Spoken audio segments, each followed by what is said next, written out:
Hello everybody, Michael the Librarian of Magic, back here finding and cataloging the magical and pointing you to it. Here to talk about the Disney Plus original content released on Friday, November the 29th. Should be like episode 4s of just about everything, the fourth week of Disney Plus. And I'm just going to jump right in and talk about what these episodes were included and what they were like. In the world according to Jeff Goldblum this week, he investigates the world of denim and does all kinds of different interesting activities. He goes on a hunt with this guy who calls himself Indiana Jeans. He's this guy who goes to old sites, like old mining sites and stuff, and discovers old denim that's been buried for, like 100 years, and then cleans that up and sells it to collectors who are interested in super old vintage stuff. And he's made some really interesting finds and talks about his expertise in that area. Jeff also goes to the Rose Bowl flea market in Pasadena, where there's all these people that are selling denim. He meets this woman who finds all these funky vintage pieces, and he talks to her about what our appeal with denim is. And there's a lot of interesting kind of Jeff Goldblum gives this particular episode kind of a philosophical bent about how denim allows us to be individualistic. There's a lot of different kinds of denim and a lot of different styles that allow us to express ourselves individually. But paradoxically, like 50% of the planet's population is wearing jeans at any given moment. So you're individual, but at the same time, the same as everybody else, and there's an interesting thing with denim. He goes to Levi Strauss and makes his own custom pair of jeans. He talks about the history of jeans. He goes to a line dancing sort of lesson with the dancers of Dallas Pride, a LGBT line dancing group in Dallas. And it's just sort of an interesting episode about jeans and why we wear them. On Encore this week, we follow the cast of a production of Grease from 1990 at Hackensack High in Hackensack, New Jersey. Grease is a fun show, so this was sort of a fun episode if you are a fan of Grease in particular. This one it was interesting to see people who are a little bit older with the reprising their roles from 1990, which was already nearly 30 years ago. To see these people come back, I think, was really awesome on their part, that they were willing to give it a try, and they did a really cool job pulling it off. I always think that these people are really brave to go back to their hometowns, and this episode's no exception. Some of them have never left the town, but some of them have gone as far as Germany and have not been back at all, and then they go back and kind of discover things about themselves and what their connection is to their hometown. And there's all that interesting stuff built into this show. And then on top of that, they do a really funny production of Grease. So that's Encore for this week. On High School Musical, the series, this episode this week was called Blocking. And as we left off in the cliffhanger from last time, in this episode, Nene immediately confronts EJ right at the beginning for stealing her phone. So they're on the outs right away. She's mad at him, and he's desperately trying to do whatever he can to, tell her his side of the story, even though, he screwed up and just really needs to apologize. And then the other side of everything is that Ricky's parents are separated, and it looks like they're going to be getting a divorce. His mom comes back into town just to be able to tell him that and stay for a little bit to get her things and figure herself out. But Ricky is traumatized by this news and spends the rest of the episode trying to figure out how he feels about that and go from place to place. He doesn't want to go home, so he tries to stay with Big Red, and at one point he even tries to stay at Nene's house, and they have sort of a tender moment, but he freaks out about it because he's going through personal trauma, and she's going through stuff with EJ, and the timing is off for them to reconnect anyway, and they still have feelings for each other, obviously, and all of that stuff. There is a really funny B plot about one of the girls who loses her emotional support guinea pig, and she's trying to find or hamster. And then she's trying to find this hamster all over the school, and that's kind of funny. And it's needed levity because this episode actually has a lot of heavy emotion in it. As far as the kids are. This is the first episode where the principal characters are struggling with some real stuff. I think. At least aside from maybe the first episode, there's some realness to a girl saying she loves a guy and then the guy freaking out about it. But in this one, there's stuff outside of their relationships that they have to deal with Ricky's parents getting divorced and all that kind of stuff. And the songs and the emotions, there's some great acting in this one, and I think this is the best episode so far. The other ones have been kind of silly, and you sort of watch the show the same way you would a High School Musical movie, where it's kind of silly, light. Even the drama itself is kind of light high school drama, and you sort of know where it's going, but you're along for the ride because the music is great and it's funny and charming and entertaining. I have to say, this is the first episode where I really actually started to feel for the characters, and I think that's a testament to how good these young actors are. And I do think that the principals in this will be showing up in a lot more stuff in the future. You'll probably see their careers develop a lot more because of this, particularly the leads, the guy who plays Ricky and the young actor that plays Nini, I think will continue to work. So that's more or less High School Musical, the musical, the series this week. Kind of a more dramatic slanted episode, and compared to some of the other ones, I was into it. On the Imagineering story this week, the episode is called Hit or Miss, and it really goes through the Animal Kingdom era, the building of Animal Kingdom, and some other projects that they had going on, the tail end of the Michael Eisner era, Disney's California Adventure, and how when that came out it wasn't a good idea, or it kind of was a flop. And Hong Kong Disney and all of these projects where Disney was sort of putting out all these parks, but it was sort of half parks, and it all had to do with cost-saving measures that Michael Eisner put into place. He was a very business-minded man. I think the quote that sort of sums up this episode the best, there's one of the interviews where where Michael Eisner himself says, Disney, what can be said about my era is that Disney was making money, and so that's me paraphrasing.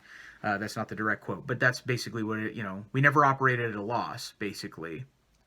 And while that's true, I think for the Imagineers that are being all interviewed are saying it misses the point of what we do here. You have to balance the tension of the creative and the financial when you are doing these things. And that was something that Walt understood more than some of the other CEOs in Disney history. This episode, I felt like, addressed many of the issues I had with the last episode in terms of balancing, keeping the focus on the Imagineers rather than the Disney company and what was going on, particularly with the company. This is really focused on the Imagineers, the interviews with the Imagineers and what they were doing. When they talk about Animal Kingdom, they talk about Imagineering challenges faced by that. Same thing with Hong Kong Disney and California Adventure. And this is what I wished the last episode would have been. They achieved, Leslie Iwerks and the team behind this documentary achieved that balance a little bit more in the first and second episodes, and not so much in the third episode, and really nailed it in this episode. And it sort of makes me wish that was sort of a through arc in terms of balance. But I've still been enjoying this documentary. I think there's only a couple episodes or segments of it left. And I think overall it will be a decent piece. It'll be interesting to see what the final one or two episodes are about, because this goes all the way up through to pretty close to now. I know there will be probably a few more things here and there. Oh, this episode also talks about Tokyo Disney Sea, which is the second park they built in Tokyo. And then there was a bit too that was interesting to me. I didn't hardly know anything about, which was the details of a park they were trying to build in the Washington D.C. area called Disney's America that ultimately failed. Well, wasn't built at all for a variety of reasons. And that was before California Adventure and all of that stuff happened. So if you're really interested in the planning of the parks and that, this episode I really think brings more of a narrative through line. It does bring the other episodes together. I think this piece ultimately, so far with these 4 episodes, I think is enhanced and bettered quite a bit by this particular episode. I think this episode does a good job of bringing the other 3 together and creating sort of a through line that makes a little bit more focus and a little bit more sense to me. I know this is a hard thing to achieve when you're editing and creating this whole thing as one big piece, and then and then you have to edit it down into manageable segments for episodic TV. I know that's a challenge that the team behind this, Leslie Iwerks and everybody, has succeeded at sometimes and other times not. So it is coming together. I think overall it is a pretty good piece. And if you're interested in the Imagineers and the building of Disney parks, keep watching this one. There's some good stuff in this episode. Things that even fairly nerdy people like me didn't know about. And I think most pretty hardcore Disney people will find something, at least 1 or 2 nuggets in probably each of these episodes where you would find something you probably didn't know, and maybe a lot of things that you did. But it's fun to watch for those reasons. It's interesting to see about a lot of the other parks around the world. I don't know as much about some of those in detail. I know about the existence of Tokyo Sea. I know what it's like, and Hong Kong Disney as well. But a lot of the details about those, the design that went into it, the planning of it, all that stuff was very interesting to me. So there's some cool stuff here. The Imagineering story for this week, Hit or Miss, is what the episode is called. On Forky Asks a Question, Forky wants to know, what is time? And there's a really funny bit in the very beginning where Forky is with a clock, that big mustached clock, and he says, I'm here with my friend to talk about what is time, and the clock kind of puffs himself up, and then he says, my friend Rex, and it cuts over to the dinosaur, and the rest of the episode is Rex talking about time through the lens of geologic time and dinosaurs and all that stuff. And it's funny as always. I've been really enjoying all these little segments of Forky Asks a Question. It's already become highly quotable in my household and with my friends. Forky saying, I don't know, or stuff like that. It's been really funny. So Forky Asks a Question, been loving it. If you want to know about Forky's take on the concept of time, check out this week's episode.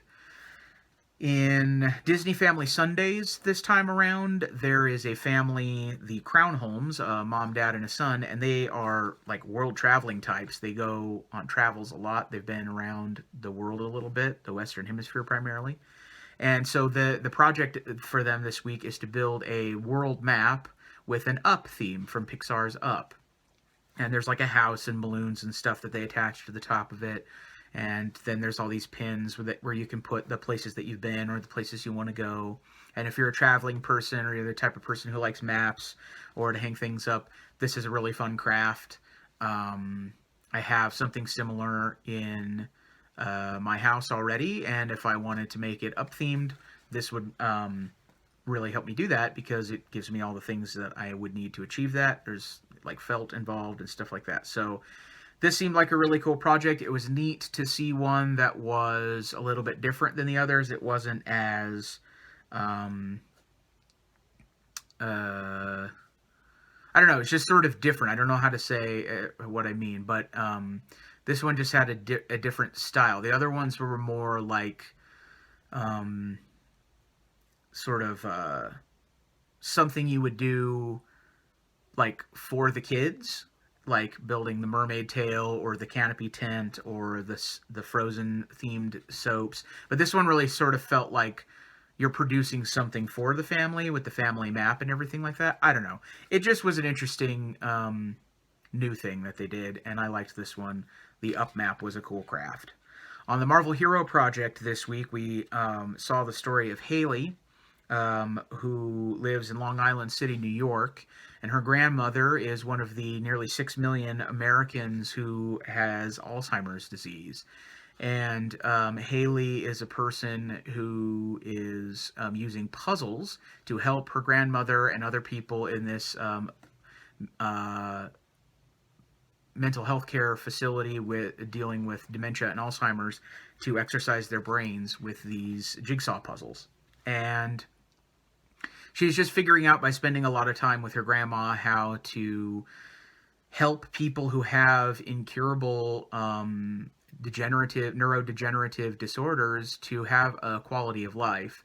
And this one hits a little bit close to home, not only because I've had family members and loved ones in the past with Alzheimer's disease, and more of us will as this disease continues into the future. More people will be affected with it, therefore more people will come into contact with it, unfortunately. But not only do I have some of that in my family background, but also my wife is an occupational therapist, and basically what this young woman Haley is doing is occupational therapy, and so it really hit close to home. She really gets the philosophy of it. She's really doing it right. That even where there are things that medicine has no answer for, like Alzheimer's disease, there are still ways that we can help those people live their best quality of life.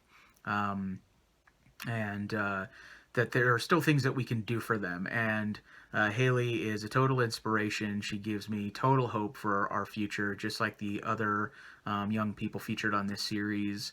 And she's doing it right. She is really figuring out how to help these people and encourage other kids to do the same. She has actually started a puzzle program nationwide, and also encouraging other people in her area to get involved, to help people who just need people to spend time with them and stuff like that. And really great episode. Haley is a really great human being, and her story is very inspiring. And this particular one hits a little closer to home than some of the other ones. So I really enjoyed watching this particular episode, and I'm really enjoying this show a lot. There was no new Spark Shorts original, which I think there's going to be another one coming from what I've read, maybe in the next couple of weeks. And there was no new Pixar in Real Life, although I know another episode of that is coming. I'm starting to think that the Pixar in Real Life, they may be issuing a new episode every month rather than every week on that. We'll see how that goes, but we should be getting a new one of those soon.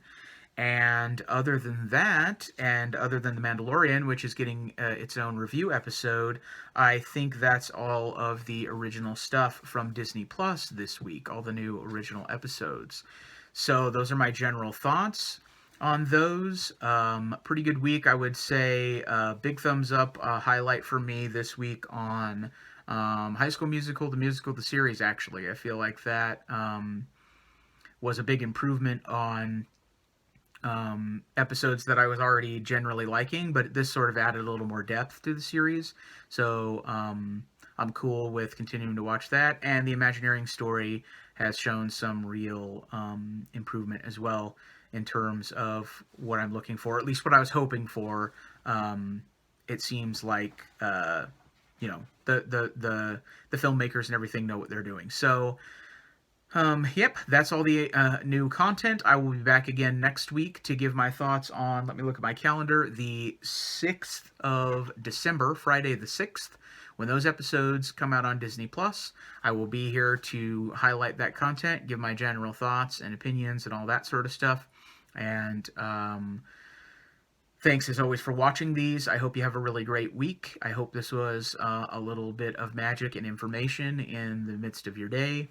And I appreciate you liking, commenting, and subscribing. Let me know down below any thoughts that you might have about this stuff. And thanks as always for watching these. I'll see you in the next one. Bye-bye.